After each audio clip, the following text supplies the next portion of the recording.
காவிரி மேலாண்மை வாரியம் அமைக்க தமிழக அரசு எடுத்த சட்டப்பூர்வ நடவடிக்கைகள் என்ன? கர்நாடக அரசு நிலைப்பாட்டால் எத்தகைய மாற்றம் ஏற்படும் என்பது குறித்து தமிழக முன்னாள் தலைமை அரசு வழக்கறிஞர் சுப்பிரமணியனோடு நமது செய்தியாளர் சஞ்சீவி நடத்திய கலந்துரையாடலை இப்போது பார்க்கலாம். பல்வேறு சட்ட ரீதியான போராட்டங்களுக்கு பிறகு உச்சநீதிமன்றம் கர்நாடக அரசை தமிழகத்திற்கு நீர் தர வேண்டும் என்றும், அதே போல காவிரி மேலாண்மை வாரியத்தை மத்திய அரசு உடனடியாக அமைக்க வேண்டும் என்ற பல்வேறு விஷயங்களை கூறியுள்ளது.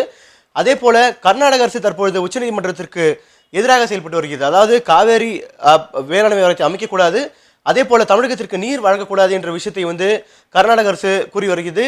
இதை பற்றி நம்மிடையே இருக்கக்கூடிய முன்னாள் அட்வொகேட் ஜெனரல் திரு கே சுப்பிரமணியம் கேட்கலாம். சார் வணக்கம். சார், இந்த விஷயத்தை பொறுத்த வரைக்கும் தமிழகத்துடைய சட்ட ரீதியான போராட்டங்களை பற்றி உங்கள் கருத்து என்ன சார்? தமிழக அரசு எடுத்திருக்கிற சட்ட ரீதியான போராட்டங்கள் பாராட்டும் வகையில் அமைந்திருக்கிறது. இன்னும் சொல்லப்போனால் அந்த வழக்கை மிக சிறப்பாக நடத்தி ஒரு நல்ல உத்தரவை பெற்றிருக்கிறார்கள். இதை இன்னும் முன்பாகவே இந்த நடவடிக்கை எடுத்திருந்தால் இன்னும் சிறப்பாக இருந்திருக்கும் என்பது எங்களை போன்றவர்கள்.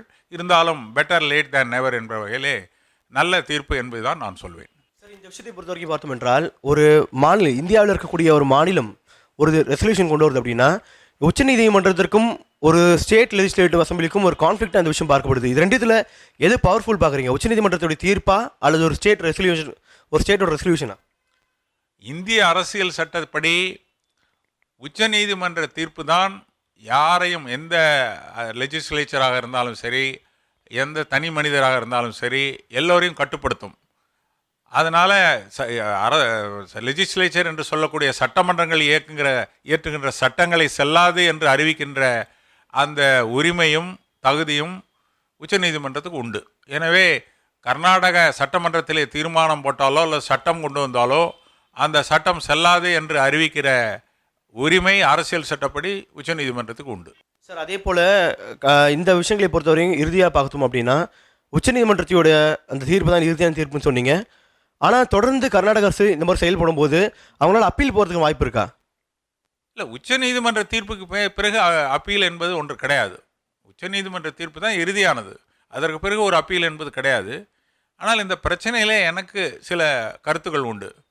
தமிழகத்தை பொறுத்தளவிலே தமிழக அரசு மாறி மாறி இங்கே இருக்கிற தமிழக அரசு அதை சட்ட பிரச்சனையாக சட்ட ரீதியாக தான் கையில் எடுத்து உச்சநீதிமன்றத்தை அணுகி உத்தரவுகளை பெற்று சட்ட ரீதியாக அது செயல்பட்டு கொண்டிருக்கிறது.